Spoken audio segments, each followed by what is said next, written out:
Namaste. I welcome you all in this very special session of Heal Your Life by Healing Your Emotions. I have created with lots of love and with all my peace of mind. आप इसको पूरा देखिए, ना सिर्फ आप अपने problem solve करेंगे, आप बहुत से लोगों को हेल्प कर सकेंगे।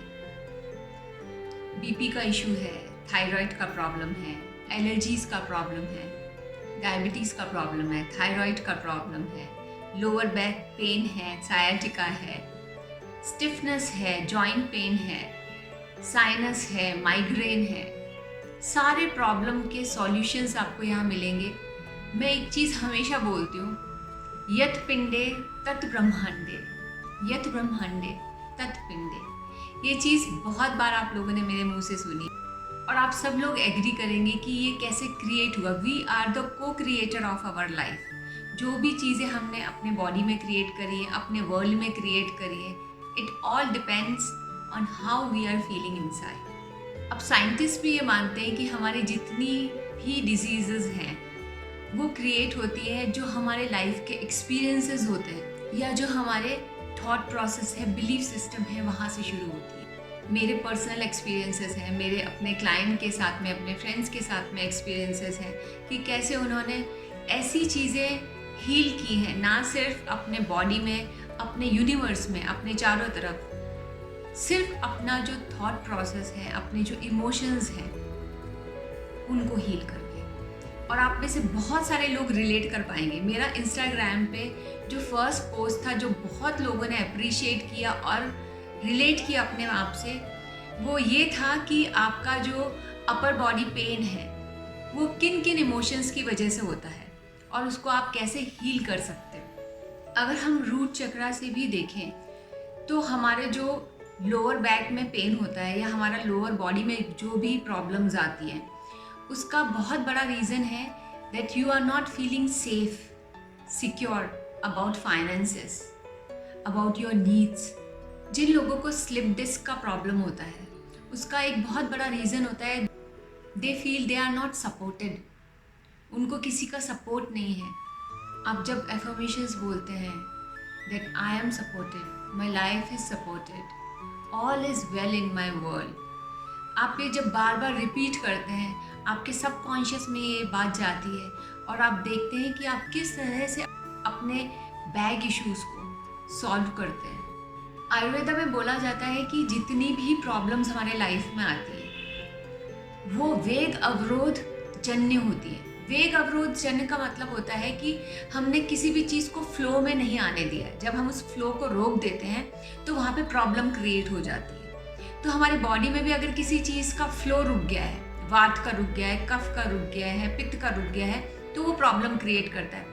इसी तरह से लाइफ में अगर कोई चीज़ फ्लो में आ रही है, आपने अपने गुस्से से, अपना ईगो से उसको अगर रोका है तो फिर वो वहाँ पे भी आपके लाइफ में प्रॉब्लम क्रिएट करने लग जाता है। साइकोलॉजी में भी इसको बहुत अच्छे से एक्सप्लेन किया हुआ है। जो हम एक वेग की बात करते हैं या जो भी हमारी डिज़ायर्स हुई, नीड ऑफ हायरार्की, उसमें बोला है कि किसी भी इंसान के अंदर 6 काइंड ऑफ नीड्स होती हैं। कोई सी पहले नंबर पे होती है, कोई सी बाद में नंबर पे होती है, पर वो 6 नीड्स सबके अंदर होती है। और अगर हमारी वो नीड फुलफिल नहीं होती है या किसी तरह से रुक जाती है तो उस एरिया ऑफ लाइफ में हमारी प्रॉब्लम क्रिएट होने लग जाती है। जब हम अपनी नीड्स को फुलफिल नहीं कर पाते हैं तो वो हमारे लाइफ में जगह जगह शो अप करती हैं, डिजीज़ के फॉर्म में या फिर लॉसेस के फॉर्म में, या डिससेटिस्फैक्शन आपका रिलेशन में हो सकता है या जॉब से हो सकता है, वो आपके लाइफ में प्रॉब्लम क्रिएट करती है। तो ये भी जानना ज़रूरी है कि हम उसको एक्नॉलेज करते हैं कि कौन कौन सी हमारी नीड्स है। बहुत ही शॉर्ट में मैं आपको एक्सप्लेन करूँगी कि एक सर्टेनिटी या फिर कंफर्ट की नीड होती है सबको। किसी में ये फर्स्ट प्रायोरिटी पे होती है, फिर वो आप देखोगे वो कफ प्रकृति वाले लोग होते हैं, एक जॉब में रहते हैं, ज़्यादा उनको भागना दौड़ना पसंद नहीं होता है। फिर अनसर्टेनिटी की नीड होती है, मीन्स चेंज चाहिए तो लोग घूमने के लिए जाते हैं। कई लोग अगर इसमें ये विकृत हो जाती है, अब जैसे वात विकृति में आ जाता है, तो अगर विकृत हो जाती है लोग डिफरेंट जॉब्स में, डिफरेंट रिलेशन में जाते हैं। बार बार आप देखोगे वो उनको वेकेशंस पे जाते हैं, तो ये एक दूसरी अनसर्टेनिटी की नीड होगी। फिर लव एंड कनेक्शन की नीड सबको होती है कि लाइफ में डीप कनेक्शंस चाहिए, लव चाहिए। किसी के लिए ये फर्स्ट प्रायोरिटी होती है, जैसे कि विमेन के लिए ये फर्स्ट प्रायोरिटी पे होती है कि उनको लव एंड कनेक्शन उनका फर्स्ट प्रायोरिटी होता है, और अगर वो फुलफिल नहीं होता तो उनके लाइफ में डिजीजेस क्रिएट हो जाती हैं। मोस्टली जो विमेन का प्रॉब्लम है वो स्टार्ट ही इसलिए होता है कि उनकी ये जो नीड है बहुत ज़्यादा होती है। फिर सिग्निफिकेंस है, किसी किसी में सिग्निफिकेंस फर्स्ट प्रायोरिटी पे होता है, तो वो अपना नाम कमाने के लिए बहुत कुछ कर लेते हैं, और अगर वो नाम नहीं कमा पाते हैं तो फिर उनके लाइफ में प्रॉब्लम स्टार्ट हो जाती है, डिजीजेस हो जाएंगी, कहीं पे भी उनको सेटिस्फेक्शन नहीं मिलता। तो सिग्निफिकेंस की नीड भी होगी। आप देखेंगे कि आप खाना बहुत अच्छा बनाते हैं अगर आप हाउस वाइफ हैं, और आप चाहते हैं कि लोग आपको अप्रिशिएट करें उस काम के लिए, क्योंकि सिग्निफिकेंस की वो नीड आपकी भी है। फिर आप सोसाइटी में लोगों के लिए कुछ करना चाहते हो, तो लोग एनजीओ बनाते हैं, लोग बहुत हेल्पफुल होते हैं, लोगों की मदद करते हैं। लोग समझते ही नहीं कि उनको इतना किसी के लिए हेल्प क्यों करना है। जैसे मैं वीडियोस बनाती हूँ, लोग मुझसे पूछते हैं कि आप फ्री में लोगों को इतना सारा कुछ क्यों देते हैं, because that is also my need कि I want to work for the people. And इसमें ये भी है कि दैट सिग्निफिकेंस का नीड भी पूरा होता है। I make good connection with people, मुझे लोगों के साथ डीप कनेक्शन बनाने के लिए मिलते हैं, मैं लोगों को ज़्यादा अच्छी तरह से समझ पाती हूँ। और एक नीड होती है आपकी लाइफ में, आपका पर्पस क्या है, वो पर्पस फुलफिलमेंट भी लोगों का नीड होता है। तो ये जो आपकी नीड्स हैं, ये भी अगर फुलफिल नहीं हो पा रही है, तब भी आपकी बॉडी में डिजीजेस क्रिएट होती है, बॉडी में अनईजीनेस क्रिएट होती है, आपके लाइफ में अनईजीनेस क्रिएट होती है जब आपकी ये नीड्स फुलफिल नहीं हो पाती है। आप में से बहुत लोग रिलेट कर पाएंगे इन चीज़ों के साथ। अपने वेलनेस कम्युनिटी में जब ये डाला कि अगर आपके बच्चे को ये प्रॉब्लम है कि वो बेड वेटिंग करता है, कॉन्सेंट्रेट नहीं कर पाता, स्किन और हेयर का प्रॉब्लम हो रहा है, तो उसका ये जो बिलीफ सिस्टम है या उसका जो थॉट प्रोसेस है जो ये क्रिएट कर रहा है, वो कहाँ से आया है? वो उसको मिला है वूम में अपनी मदर से। आपकी प्रेगनेंसी में किस तरह के थॉट्स आपके थे। आयुर्वेदा में जितने भी स्किन से रिलेटेड, आपका हेयर भी उसी में आता है, आपके नर्वस सिस्टम से रिलेटेड जो प्रॉब्लम्स होते हैं उनको पूर्व जन्मों का माना है। लेकिन बहुत सारे इश्यूज़ हैं जिनको मैं मानती हूँ और बहुत से और लोग भी मानते हैं कि जिस तरह का मदर का थॉट प्रोसेस होता है, वो जो चेंजेस होते हैं बच्चे के बॉडी में, वो लेके बच्चा पैदा होता है। उसके बाद एस्थमा का अगर प्रॉब्लम हो रहा है, स्किन का, हेयर का कोई इशू हो रहा है, या कॉन्सेंट्रेट नहीं कर पा रहा है, ये सारे इश्यूज उसके वूम से क्रिएट होते हैं। तो अगर आप अपने बच्चे के कान में, छोटा बच्चा है और उसको ये बोल रहे हैं that you are loved, you are safe, you are welcome, you are cherished, आपका बच्चा भी समझ नहीं रहा है इन चीज़ों को, लेकिन जब कोई चीज़ आप बार बार रिपीट करते हैं वो आपके सबकॉन्शियस में स्टोर हो जाती है। बीपी के जितने लोग मेरे पास में आते हैं, हाई बीपी के स्पेशली, उनका प्रॉब्लम है प्रोलॉन्ग अनसर्टेनिटी उनके लाइफ में है, या कोई एक ऐसा इशू है जो अभी तक सॉल्व नहीं हुआ है। तो उनको लगातार बीपी की टैबलेट लेने के बाद भी उनका बीपी कंट्रोल नहीं आता। अभी सब कुछ ठीक है, लेकिन कहीं वो एक अनरिजॉल्व प्रॉब्लम उनके दिमाग में है जो सबकॉन्शियस में है। I am at peace, all is well in my world. ये बहुत ही अच्छा एफर्मेशन है। कोई भी आपको प्रॉब्लम है, अगर आप जो बोलते हो कि at this moment everything what ever I have is perfect for me, जब आप ये चीज़ बार बार डेली बोलते हो कि आज की तारीख में, आज की डेट में, इस मोमेंट में मेरे पास में जो है, जैसा है, इज़ परफेक्ट फॉर मी। अगर आप बीपी के पेशेंट हैं, आपको इंसोम्निया का प्रॉब्लम है, और अगर आप बोलते हैं that all is well in my world, I am at peace, मेरे आज की जितनी रिक्वायरमेंट्स थी, जितनी ज़रूरतें थी, वो सब फुलफ़िल हो गई, और जिस तरह से आज फुलफ़िल हुई है वो कल भी फुलफ़िल होंगी। आई trust the process, I am safe. और आप देखिए, जितनी बार आप ये बोलेंगे I am safe, I am enough, I have enough, और आपका जो सबकॉन्शियस है, जितने आपकी बॉडी में हीलिंग है, जितने आपके यूनिवर्स में हीलिंग है, यूनिवर्स में हीलिंग का मतलब है कि अगर आपका कहीं पैसा अटक गया, आपका कोई काम में प्रॉब्लम आ रही है, वो आपके यूनिवर्स की हीलिंग है। और आपके बॉडी में अगर कोई डिजीज़ है, ये उसकी हीलिंग है। तो आपका सबकॉन्शियस सिर्फ आपके बॉडी में चेंजेस नहीं करता है, आपके पूरे यूनिवर्स में चेंजेस करता है। अब मैं जॉइंट पेन की बात करूँगी। जिन लोगों को जॉइंट में पेन होता है, अर्थराइटिस होता है, रूमेटिक अर्थराइटिस होता है, तो जब आपके नीज में स्टिफनेस होती है जैसे या नेक में स्टिफनेस होगी, तो हमारे बॉडी में कोई भी चीज़ की जब स्टिफनेस होती है, स्टिफनेस का रीज़न है स्टबननेस। हम अपना कोई बिलीफ सिस्टम छोड़ना नहीं चाहते, हम किसी के आगे झुकना नहीं चाहते। आप इसको ईगो कह सकते हैं या आपका बिलीफ सिस्टम कह सकते हैं। उन लोगों को बहुत ज़्यादा प्रॉब्लम आती है, गाउट हुआ, आर्थराइटिस हुआ। अब मैं फिर से बताती हूँ, जो हम रूट चक्रा में लोअर बैक के जिनको इश्यूज़ रहते हैं, पेन रहते हैं, उनको लाइफ में हमेशा ये लगता है कि उनका जो फाइनेंसेस है वो स्टेबल नहीं है। साइटिका का इशू हो जाता है जब उनको ये फील होता है कि दे आर नॉट सपोर्टेड। इसी तरह से जो आपके अपर बैक में पेन होते हैं, आपके अपर बैक के जो इश्यूज़ होते हैं, वहाँ आपको जब इमोशनल सपोर्ट नहीं मिलता, क्योंकि आपका जो अपर बैक है वो आपके हार्ट चक्रा से रिलेटेड है। तो आपके जब इमोशंस, उससे अगर आप सेटिस्फाइड नहीं, आपको नहीं लगता कि आपके इमोशंस जो लव इमोशंस हैं वो सपोर्टेड हैं, तो आपको आपके मिडिल बैक में पेन फील होगा। अगर आपके नेक में स्टिफनेस है तो वो नेक स्टिफनेस आपके स्टबननेस को बताती है। लेकिन अगर आपके नेक में पेन है तो वो नेक में पेन आपका लैक ऑफ सपोर्ट की वजह से है। आपके जो बैकबोन में इश्यूज हो रहे हैं, क्योंकि आपका बैकबोन आपको सपोर्ट करता है, आपके लाइफ को सपोर्ट करता है। तो जब आपको ऐसा लगता है कि मेरे लाइफ में सपोर्ट नहीं है, इमोशनल सपोर्ट नहीं है या फाइनेंशियल सपोर्ट नहीं है, तो आपको आपके बैक इश्यूज आएंगे। और जब आपका बैक सपोर्टेड नहीं होता, आपका जब बैक वीक होता है, तो आपके लेग्स में प्रॉब्लम आने लग जाती है, क्योंकि जब आपका बैक सपोर्ट नहीं ले पाता है तो वो शिफ्ट कर देता है उसको लेग के ऊपर। तो कई बार हम लेग का ट्रीटमेंट करवाते रहते हैं जबकि इशू आपके बैक में होता है। आप कई बार देखिए कि लोगों के हाथ में प्रॉब्लम होती है, हाथ में बहुत पेन है, लेकिन उसका रीज़न होता है आपका हार्ट चक्रा। अगर आप इमोशनली किसी चीज़ से होके गुजर रहे हैं, कोई प्रॉब्लम आपका हो गया या आपका किसी लव्ड वन की डेथ हो गई या सिक है, आपको हाथ में ऑटोमेटिकली पेन आने लग जाएगा और आप सोचोगे कि मेरे को हाथ का कोई प्रॉब्लम है, जबकि वो प्रॉब्लम आपके हार्ट से होता है। स्किन और हेयर का प्रॉब्लम बहुत कॉमन है। स्किन और हेयर जो है आपका नर्वस सिस्टम के सेल्स जिससे बने उसी से बना। तो आपका जब भी नर्वस सिस्टम वीक है, आपको स्किन और हेयर के इश्यूज आएंगे। आप कई लोगों को देखोगे कि उनको बार बार मसल स्पैज्म हो जाता है, जो एक प्रोलॉन्ग्ड फियर होता है किसी चीज़ को लेके, तो वो फियर आपके अंदर स्पैज्म क्रिएट करता है।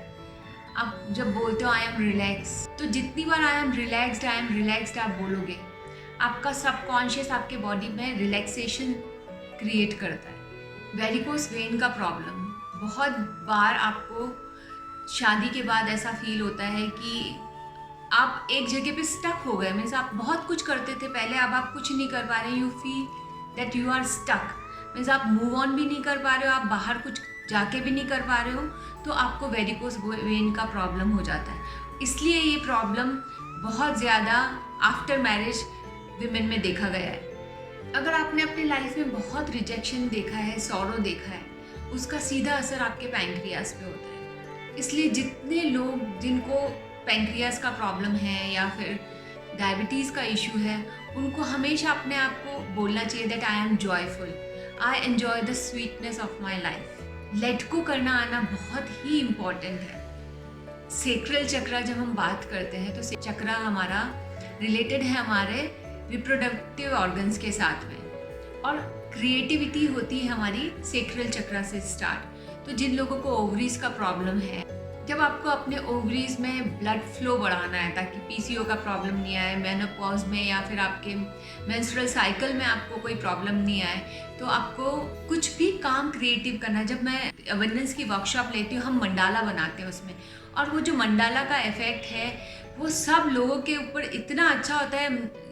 तो जितने लोगों को ओवरी से रिलेटेड प्रॉब्लम है, उनको कुछ ना कुछ क्रिएटिव करना चाहिए और ये बार बार बोलना चाहिए that I M balanced in my creative flow, I am balanced in my creative flow. और आप कुछ बना के देखिए, मंडाला बनाइए और अपना पूरा कॉन्सेंट्रेशन उसको क्रिएट करने में लगाएंगे, तो आपको पता ही नहीं चलेगा कि उस मंथ के पीरियड्स आपके कितने आसानी से निकल गए।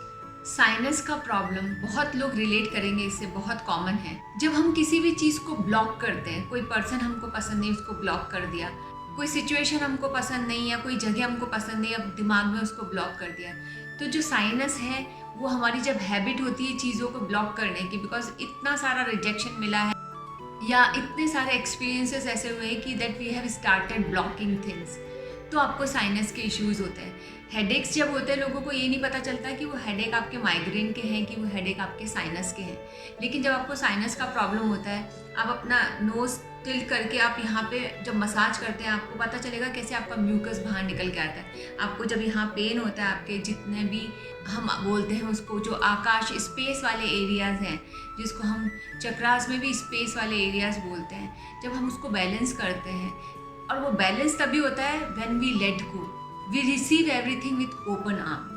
डिप्रेशन के लिए भी बहुत से लोग आते हैं मेरे पास लाइफ कोचिंग में। सब कुछ बहुत अच्छा है, हस्बैंड अच्छा है, फैमिली अच्छा है, जॉब अच्छा है, बट फिर भी डिप्रेशन है, कुछ भी अच्छा नहीं लगता। प्रोलॉन्ग जब आपने किसी भी चीज़ को एक्सप्रेस नहीं किया, मतलब हैबिट ये हो गया कि अब मैंने सब कुछ ही छोड़ दिया, मेरी छोटी छोटी सी डिज़ायर्स है वो भी अब मैं किसी को नहीं बोलती, क्योंकि पहले जब बोला तब किसी ने सुना नहीं, बार बार बोला किसी ने नहीं सुना, तो आपने अपनी छोटी छोटी सी डिज़ायर्स पे भी गिव अप दे दिया। तब एक होपलेसनेस आपके अंदर क्रिएट हो जाती है। आप सब कुछ करते हो, जॉब अच्छे से करते हो, अपना काम अच्छे से करते हो, आप कमिटेड हो अपनी फैमिली के लिए, रिलेशन के लिए, लेकिन उसके बाद भी आपके अंदर एक वॉइड है, एक ऐसा फील होता है कि पता नहीं मैं ये सब क्यों कर रहा हूँ या क्यों कर रही हूँ। I am the co creator of my life, I am seen, I am heard, I am enough.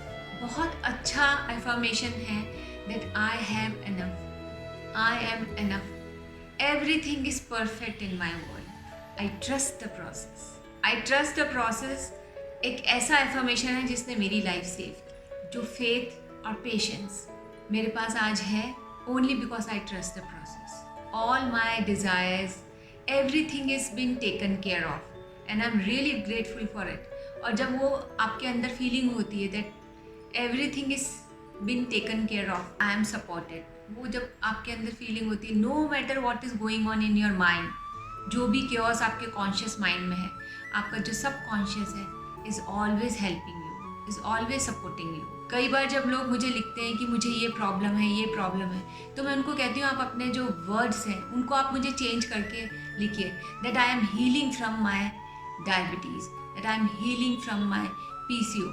क्योंकि आपका सबकॉन्शियस रेडी ही नहीं वो हो एक्सेप्ट करने के लिए। अगर आपके लाइफ में पूरा मैस है और आप बोल रहे हो that everything is okay in my world, all is well in my world, तो आप फिर एफर्मेशन इस तरह से लिखिए, I approve everything that comes in my way, at this moment everything what ever I have is perfect for me, I am supported, I am always supported and I am grateful for it. My world is healing. जिन लोगों के बहुत strong belief systems होते हैं वो उनको change नहीं करना चाहते, उनको बार बार cold का problem होता है। जो लोग बहुत sensitive होते हैं, उनकी मदर भी बहुत sensitive होती है, उनको बार बार एलर्जी का प्रॉब्लम होता है। जो लोग चीज़ों को होल्ड करके रखते हैं या कोई सिचुएशन है उससे बाहर नहीं निकल पा रहे हैं, उनको IBS का प्रॉब्लम होता है। आप देखिए कुछ भी आपके इमोशंस ऊपर नीचे हुए नहीं कि आपका स्टमक उससे अफेक्टेड होता है। कॉन्स्टिपेशन का प्रॉब्लम होता है बिकॉज आपका मेंटल चैटर बहुत बढ़ जाता है, और जब भी आपका मेंटल चैटर बढ़ जाता है आपके बॉडी में वात बढ़ जाती है, उसकी वजह से आपको कॉन्स्टिपेशन का प्रॉब्लम होता है, फ्रीक्वेंट यूरिन इन्फेक्शन का प्रॉब्लम होता है। इसलिए इमोशंस को छोड़ना आपकी पॉजिटिव एफर्मेशन के साथ इज़ वेरी वेरी इंपॉर्टेंट। एक बहुत ही इंटरेस्टिंग चीज़ है जो मैं बहुत लोगों में देखती हूँ, ब्रेस्ट में पेन होता है या फिर नोड्स बन जाती है या और भी कोई इश्यूज़ होते हैं जो ओवर मदरली होते हैं। मीन्स आपको सबके लिए बहुत कुछ करना है, आप अपने बारे में बिल्कुल सोचते ही नहीं हो, आपने बिल्कुल अपने आप को साइड में रख दिया है और आप ओवर मदरली हो, उन लोगों को ब्रेस्ट इश्यूज़ होते हैं। न्यूरोलॉजिकल इश्यूज़ हो गए, जैसे सायाटिका भी हो गया, जितने भी नर्व से रिलेटेड प्रॉब्लम तब होते हैं जब आप कंफ्यूज स्टेट में रहते हो। आपका माइंड कुछ और चाहता है, आपका हार्ट कुछ और चाहता है और आप कुछ और करते हो, बिकॉज बहुत सारी चीज़ें होती है, आप उनमें बंधे रहते हो और आपका जो कॉन्फ्लिक्ट है वो क्रिएट करता है नर्वस प्रॉब्लम।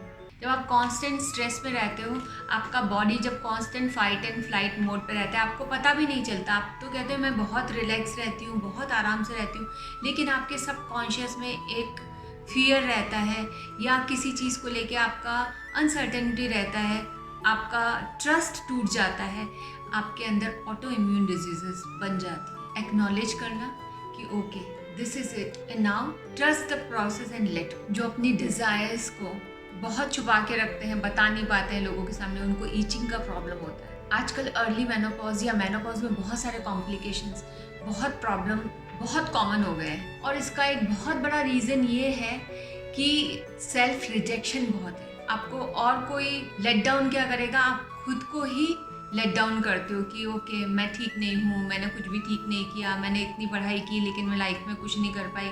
अब वो टाइम ऐसा आता है मेनोपॉज का, आपके बच्चे जिनके पीछे आप अभी तक थे, जिन्होंने आपने अपना लाइफ उनको दिया हुआ था, उनका अपना एक अलग लाइफ है और आपको लगता है कि मैंने कुछ भी सही नहीं किया या मैंने कुछ भी नहीं किया। वो फीलिंग जब आती है तब अर्ली मेनोपॉज होता है, या मेनोपॉज में बहुत बहुत कॉम्प्लिकेशंस आते हैं। मेडिटेशन करना, प्राणायाम करना, जो एक 4 स्क्वायर ब्रीदिंग मैं बच्चों को भी बताती हूँ, सबको बताती हूँ, उस पर फोकस करना, अनुलोम विलोम करना।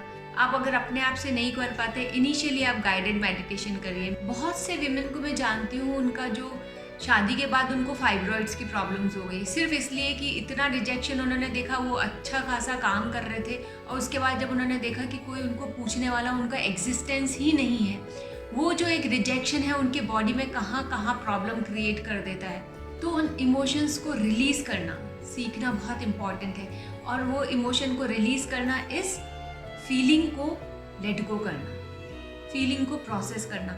हमारा जो माइंड बना है वो नेगेटिव थिंकिंग के लिए ही बना है। पॉजिटिव थिंकिंग हमको उसमें बार बार डालनी पड़ती है, बिकॉज सेफ्टी मैकेनिज्म पे काम करता है हमारा माइंड। और सेफ्टी मैकेनिज्म तब बनता है जब हम नेगेटिव सोचते हैं। अगर मैं आज आराम से अपना घर में दरवाज़ा खुला करके बैठी हूँ, ये सोच के कि कुछ भी गलत नहीं हो सकता, ना कोई जानवर आएगा, ना कोई इंसान आएगा, ना हम सेफ, वैसा नहीं होता है। आप जब सोचते हो, आपका सेफ्टी मैकेनिज्म तब होता है, आप दरवाज़ा तब बंद करते हो जब आप ये सोचते हो कि कुछ गलत हो सकता है अगर दरवाज़ा खुला रहे तो ये है हमारा प्रोसेस।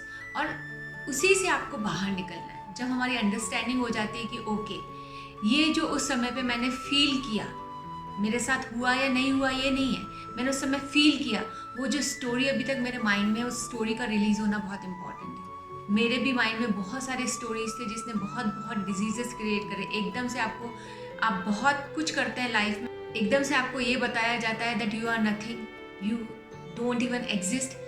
वो जो फीलिंग होती है, आप उसको बहुत साल लेके चलते हो और अंदर आपके बॉडी में बहुत सारी चीज़ें खराब करते हो। आपके आउटर वर्ल्ड में, आपके बच्चों के ऊपर, आपके घर के ऊपर उसका असर दिखाई देता। इसलिए मेरे जो एनर्जी वर्कशॉप्स हैं, सबसे ज़्यादा लोगों को हेल्थ में बेनिफिट मिलता है, जॉब में बेनिफिट मिलता है, रिलेशनशिप में बेनिफिट मिलता है। बिकॉज हम जो बिलीफ सिस्टम्स हैं, ये जो स्टोरीज हमारे माइंड में बहुत सालों से हैं, हम उसको रिलीज़ करना सीखते हैं। इसलिए आज का जो सेशन है वो मेरे हार्ट के बहुत क्लोज है। कोई भी डिजीज़ आप बोलो, बहुत सारी शायद मिस भी हो गई होंगी, वो हम अपने पॉजिटिव एफर्मेशन से, और positive affirmations every day, gratitude every day, trust the process every second, and this is how you can live a healthy life, abundant life. This is how you can heal your world, heal your body, and heal everyone around you. God bless you. Thank you so much.